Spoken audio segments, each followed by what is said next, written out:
Hola, buen día. Estamos en el contenido de nuestra clase 1 y bueno, ya rumbo a esta terminación de la materia de el análisis de ciclo de vida a través de estas normas de la 14.040 y 14.044 en esta materia de medición de la sustentabilidad. Esta unidad 6 que tiene a cargo la interpretación de los resultados y aplicaciones del análisis de ciclo de vida.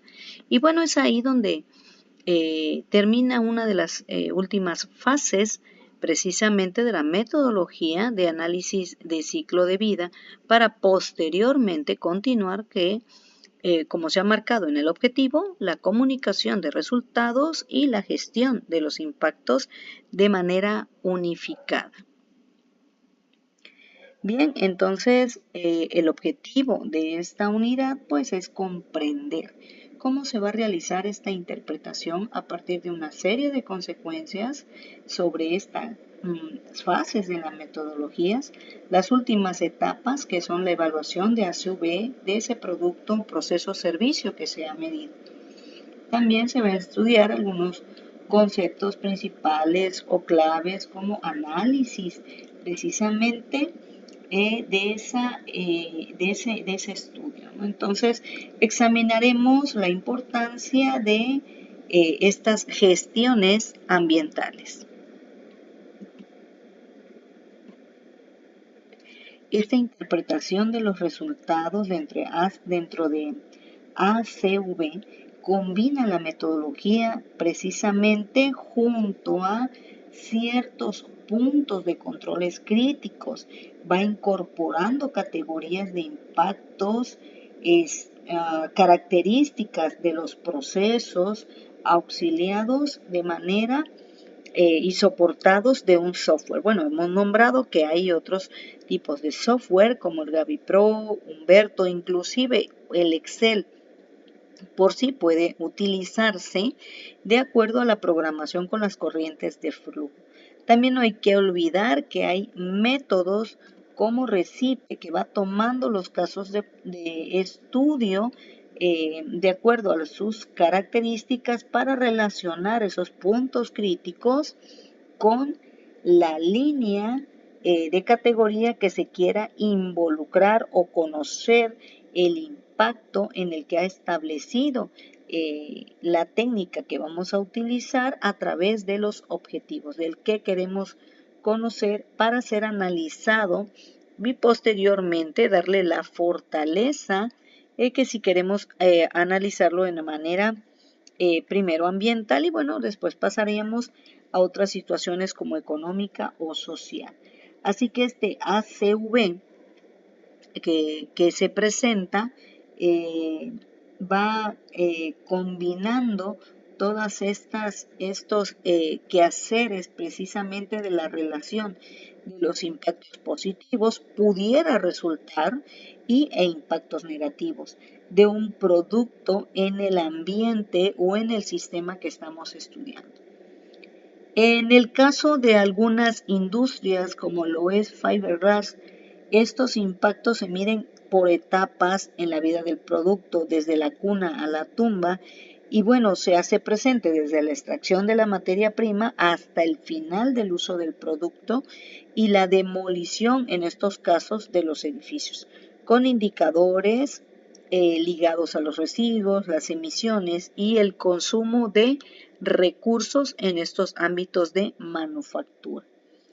Los productos de esta empresa a través de todo el ciclo de vida van presentando resultados a través de los impactos medioambientales regulados, responsables con el uso de la energía y todos estos recursos como el agua, recurso natural, emisiones del aire, suelo, agua y generación también de la parte de los desperdicios. Así que no debemos olvidar todas las fases que conllevan esta construcción de análisis de ciclo de vida. Por otro lado, también en esta imagen observamos que hay que repasar de manera concisa un análisis de ciclo de vida. Por ejemplo, cuando se quiere conocer huella ecológica, hay que reconocer que es de un indicador esa parte del impacto que va a generar por demanda humana. Y eso hace estos recursos existentes en los ecosistemas del planeta, que va a relacionar con la capacidad ecológica de la Tierra para regenerar sus recursos. Así que esto va a representar el área de la tierra o agua de manera ecológica, productiva, e idealmente también el volumen de aire necesario para generar recursos, para asimilar residuos, de manera tal que esta medida puede utilizarse en diferentes escalas. De individuo, la huella ecológica de una persona; de poblaciones, la huella ecológica de una ciudad, de una región, de un país, de cierta comunidad, de sociedades, agrícolas, de sociedades industrializadas. El objetivo, pues, de calcular estas huellas ecológicas consiste en evaluar el impacto sobre el planeta de un determinado modo o forma de vida, o también compararlo con la biocapacidad que tiene el mismo planeta en esta regeneración. Consecuentemente, pues se vuelve un indicador clave para esa parte de la sostenibilidad. Entonces, el análisis es fundamental ante esas cadenas de causa y efecto que se vuelven evidentes en el asunto de abastecer agua, el problema de la sequía, que en nuestro país pues son cuestiones políticas de gran calado. En los hogares, los poderes públicos están limitando el tamaño de nuestra huella ecológica, digamos, un tanto forzada, así que esta llamada huella hídrica, bueno, pues también tiene consecuencias de sequía desde tiempos atrás.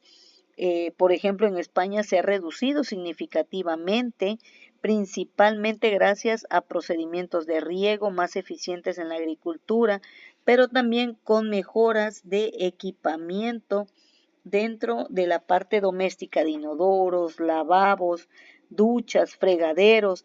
Así que se ha reducido esta huella de agua, que ha sido la única manera de garantizar, entre comillas, que podemos seguir disponiendo de agua en cantidad, en este caso que estamos hablando de cantidades suficientes en las próximas décadas.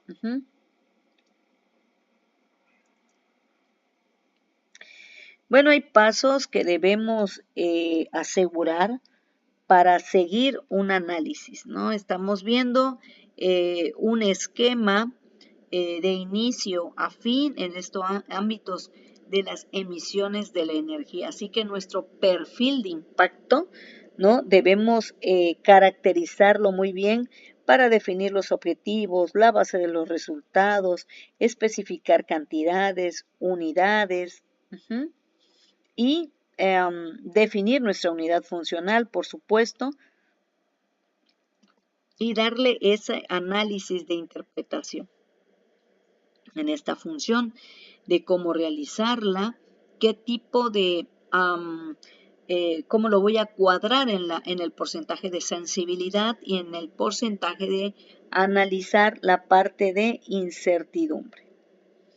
Así que hay que definir los objetivos, que son las bases de los resultados, si se estudiará por ítem, si se estudiará por cajas, si se estudiará por carga, si se estudiará por unidad. Entonces, sí hay que decir a qué va a referir esa cantidad de estudio, así como los límites del sistema, qué etapas se deben de incluir en ese estudio, si será una parte o será todo el estudio, si será de acuerdo involucrar en el inventario, si por una parte va a ser la materia, los recursos, en cada entrada y en cada salida hay que ser puntual en la expresión en cuanto a la base funcional y llevar a cabo el estudio en esa evaluación de impacto, es decir, cómo contribuye al CPG o al calentamiento global, por ejemplo, o a lo mejor nos interesa la eutrofización, Así que según sea el impacto que se quiera analizar.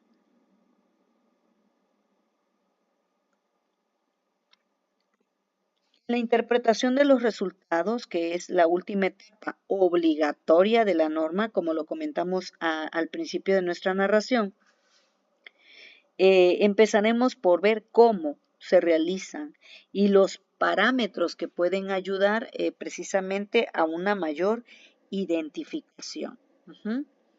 Cuando se hace esta interpretación de resultados, se extrae una serie de conclusiones. Por eso algunas veces para madurar esto, pues no se aconseja una conclusión como tal, sino aperturar desde el inicio que serán conclusiones.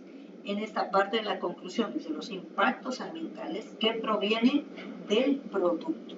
Por lo cual en ese momento se puede conocer cuáles son los puntos críticos o lo más relevante en los resultados y de acuerdo al interés también de la empresa.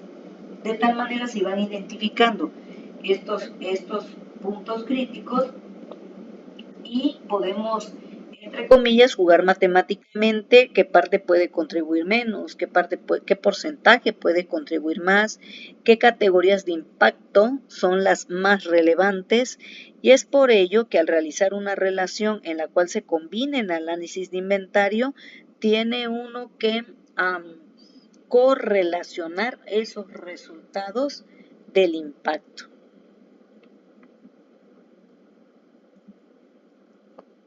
Así que algunos ejemplos, ¿no? Dentro de estos datos hay que distinguir que sea fundamental en la interpretación, que se identifique también el método que se aplicó para el análisis, de acuerdo a la categoría que se requirió en ese momento estudiar. Por ello, se debe presentar una lista de revisión que, bueno, deben de tener a pie los efectos directos de los resultados.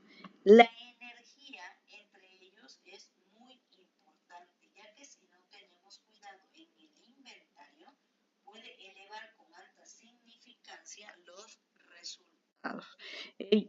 Bueno, esto nos dice que hay que estar seguros de las entradas y las salidas. Y tenemos aquí una lámina en donde vemos los puntos medios y los impactos finales. Dice, ¿cuáles son todos los impactos ambientales posibles que podrían resultarme en el estudio? Bueno, estamos viendo que a través del inventario o intervenciones ambientales, también llamadas así, cuáles son los impactos de punto medio y cuáles son los que pueden tener correlación hacia las áreas de protección en el grado de impacto final.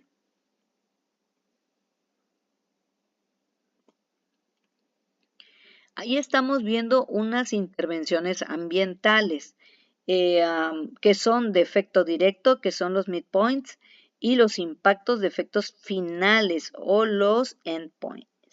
Y esas áreas de protección que se están, que se hicieron en colaboración de manera científica, y podemos seguir las flechas. En el caso de ecotoxicidad estamos detectando en la intervención, por ejemplo, pesticida, y el pesticida está directamente relacionado con aumento de exposición humana y aumento de exposición de ecosistema, que puede ir a la ecotoxicidad y que esta misma puede relacionar directamente a los puntos finales a los daños a vidas salvajes y plantas.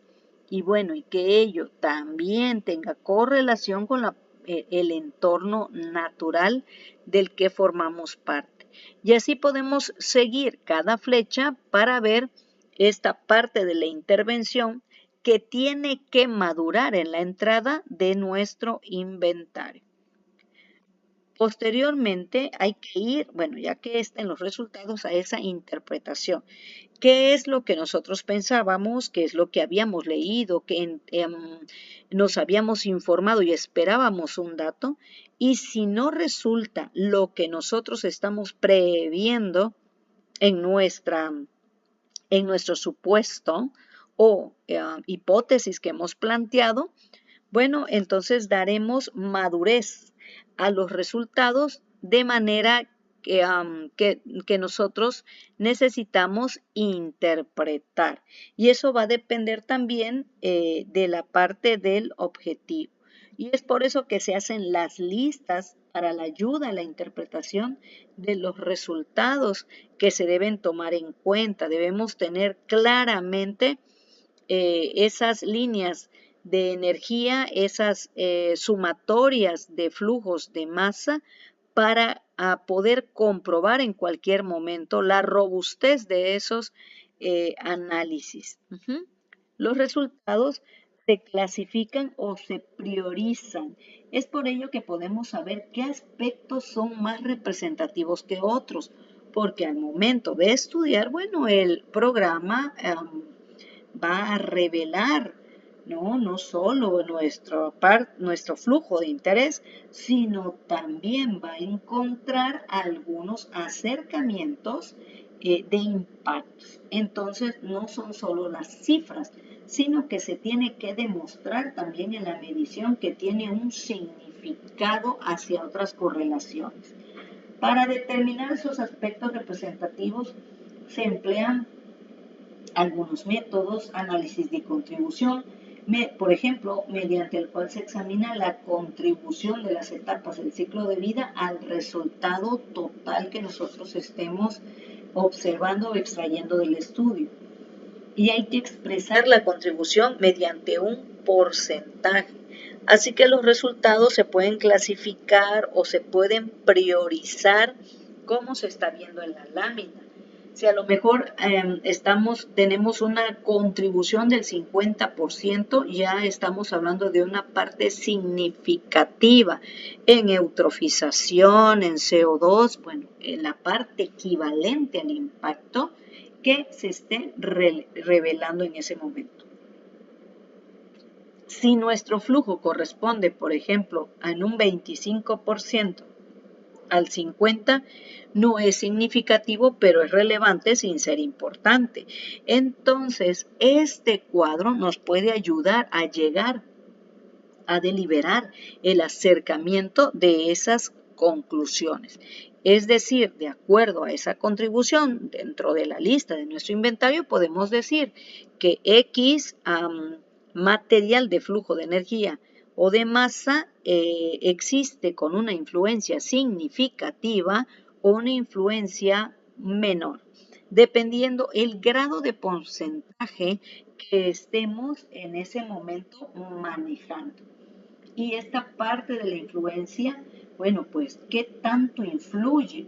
Pues es el grado de control que podemos interpretar, porque va a ser en esa medida la capacidad que tiene la empresa, la compañía, la parte crucial, y ahí es donde se va a demostrar esa filosofía de interés, que se pueden modificar los procesos actuales para disminuir esa contribución equivalente que estamos descubriendo en su momento.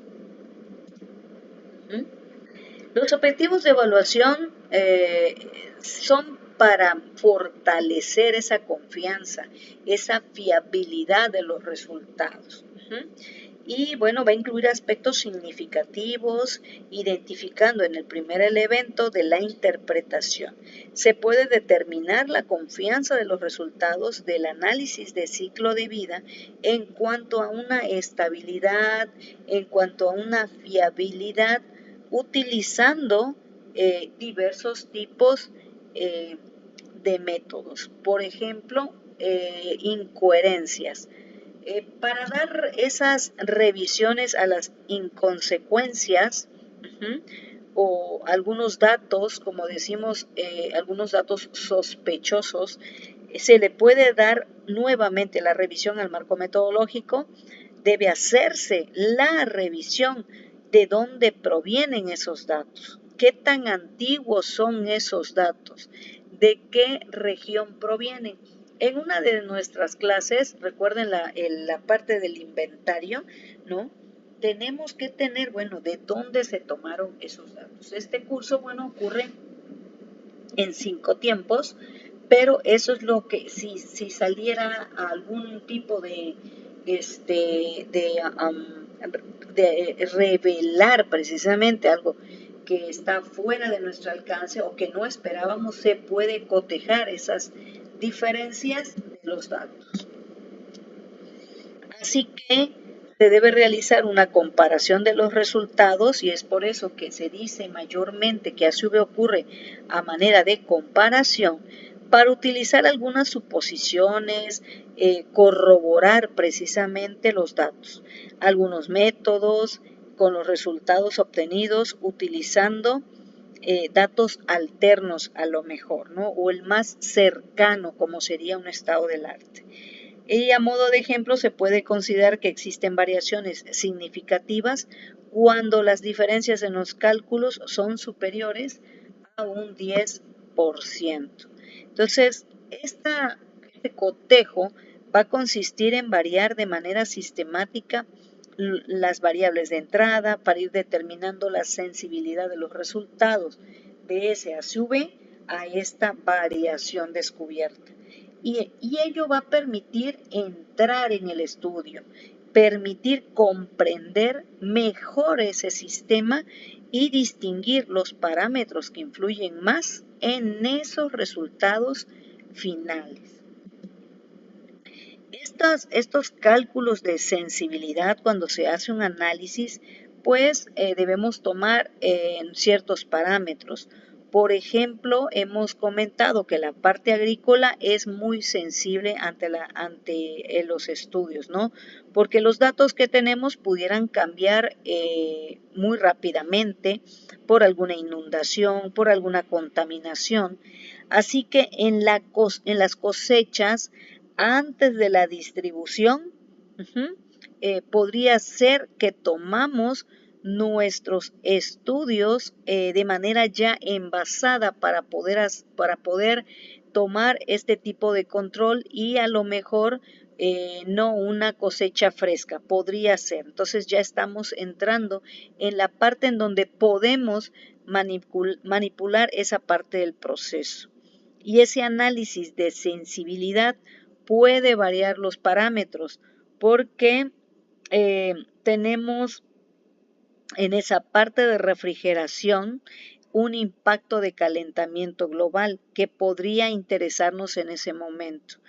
Y cambiar los datos para ir variando precisamente las entradas para ver qué información es la que nos interesa más. En cambio, en la parte de la transportación puede ser de mayor impacto otro tipo de características y ver qué alternativas de transporte sostenible podríamos tener en esa parte de energía si esos impactos fuesen los sospechosos, ¿no? O en cuanto a los resultados ya cotejamos que así fue. Así que tenemos que hacer esas pruebas de sensibilidad si se requiere tomar alguna decisión con esos resultados. Por otro lado, la incertidumbre nos ayuda a verificar la precisión de los resultados. Válgase que recordemos que no es un elemento obligatorio de la norma de ASV, pero sí que puede aportar datos más seguros sobre los resultados del inventario, porque los resultados van a cambiar si cambiamos nuestras entradas o salidas.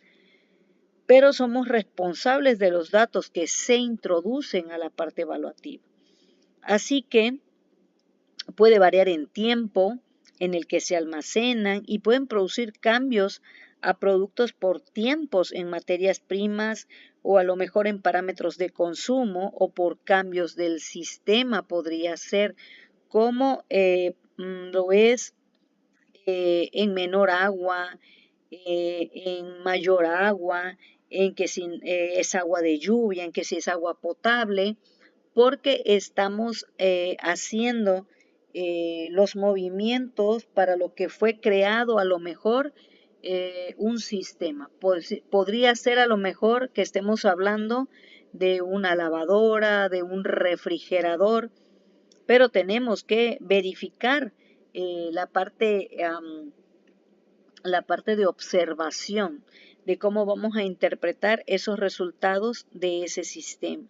Así que esta parte de la incertidumbre es una medida de precisión en los resultados que volvemos a comentar no es obligatorio, pero la fiabilidad de A su B depende en gran parte de los datos, pues del inventario.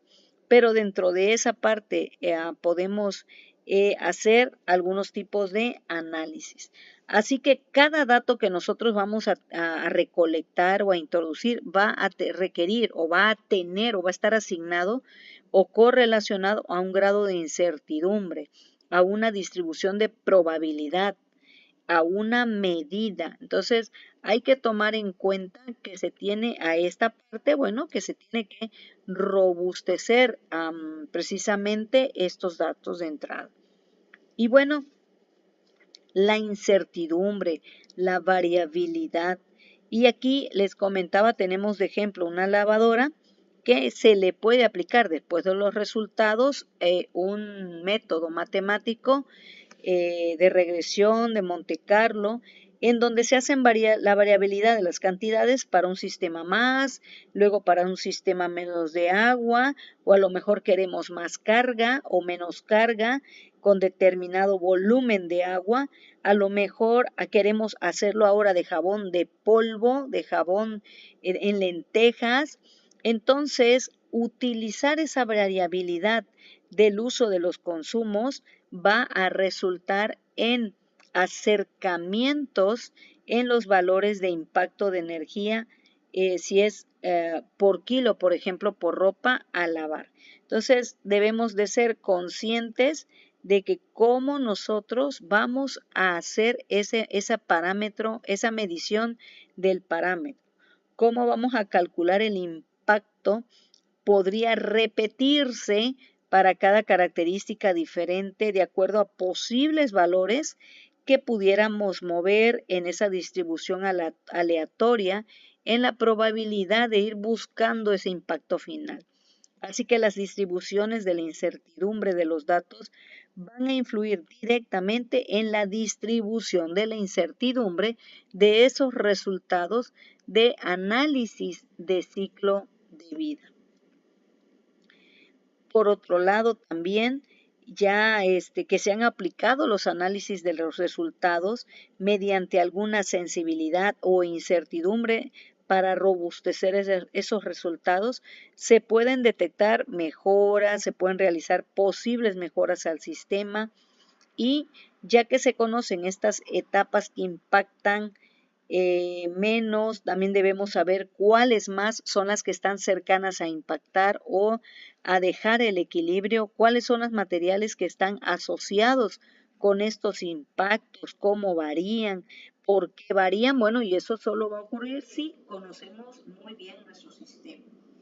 Y se puede realizar una serie de propuestas, una lista de propuestas a través de lluvia de ideas o de retroalimentación con el equipo de trabajo de ACV para ir a esa reducción del impacto del producto sobre el medio ambiente y de acuerdo con los objetivos y el alcance del sistema.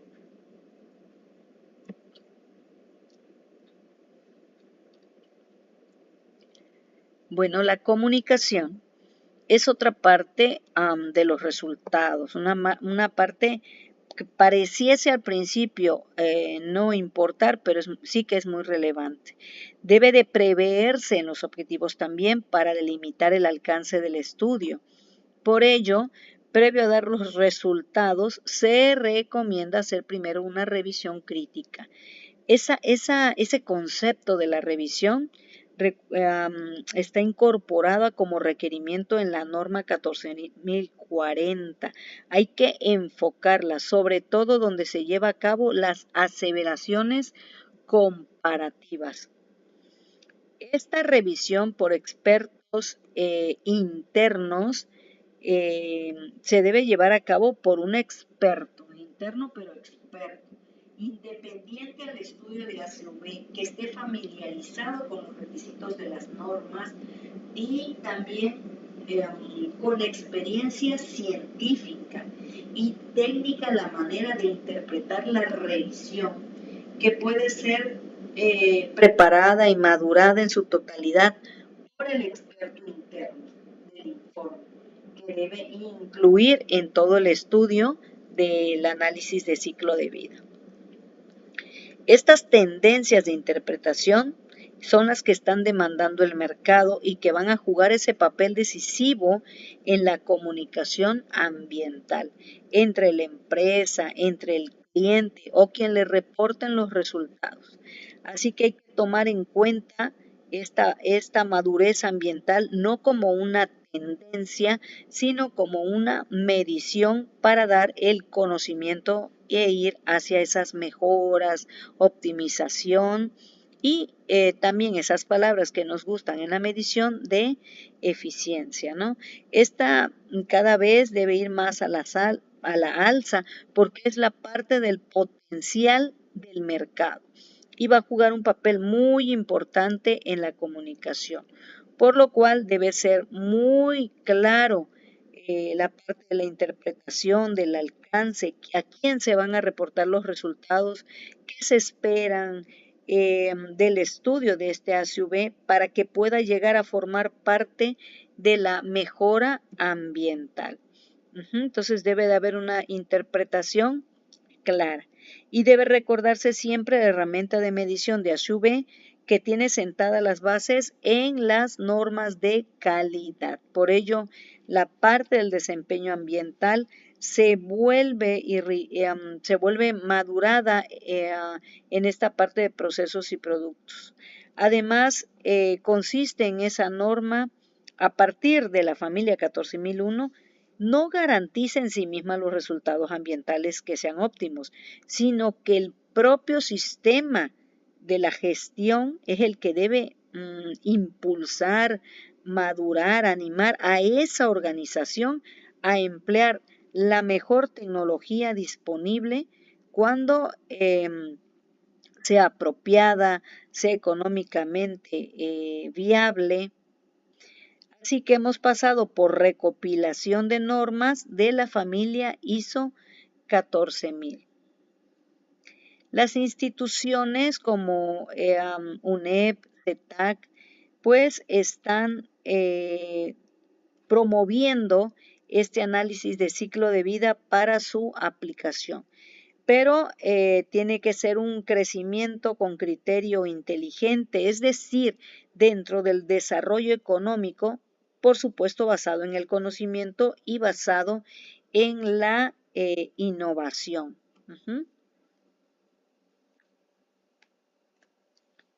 Estos características que vamos a ver precisamente hacia la innovación, pues es que generen algo comprobable y estas son las etiquetas, en donde, bueno, la parte del comercio o los clientes pueden observar a nivel nacional, internacional, ese desarrollo de herramientas que hemos ocupado y que son aplicables en los productos, procesos o servicios, en los sistemas, a las organizaciones.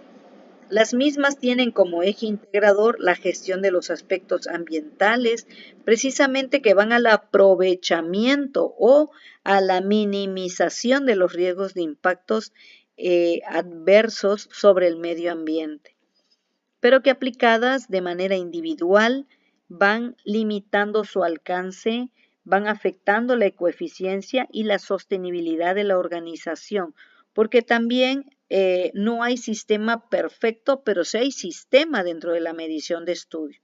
Así que ese nivel de desarrollo de gestión ambiental podría llegar a ser una limitante para incrementar la ecoeficiencia y avanzar hacia ese desarrollo sostenible. Y esto es cómo nosotros vamos a utilizar eficazmente los resultados para ir o para que no se nos interrumpa hacia el desarrollo sostenible. Así que esta parte organizacional se va a basar en la ecoeficiencia, en producir más con menos recursos y, por supuesto, menos contaminación. Es un concepto que se ha desarrollado desde hace mucho tiempo, ha sido promulgado por el Consejo Mundial de las Empresas para el Desarrollo Sostenible durante ciertos periodos en esta parte del ambiente y desarrollo. Así que se incita o empuja esta fortaleza en las empresas para que sean más competitivas, más innovadoras, pero sobre todo el foco es que sean más responsables ante el entorno o ante tomar ciertas decisiones. Hay tres momentos en la relación económica-medio ambiente, que es precisamente una de ellas la actividad económica propia de toda empresa referida a la producción de bienes o servicios, se enfoca a maximizar esos beneficios económicos. El uso racional de los recursos naturales es otro punto, porque va a constituir el soporte biofísico de la actividad económica que pudiera ser renovable o no lo pudiera ser y por tanto puede observar sus características para una correcta utilización y evitar el agotamiento. También las emisiones de residuos como resultado de la actividad productiva y bueno, muchas veces entendido como los efectos negativos o efectos colaterales, pueden provocar a las empresas que afecten la interacción entre esos sistemas naturales. Aquí he compartido algunas partes de nuestros recursos a consultar. Muchas gracias.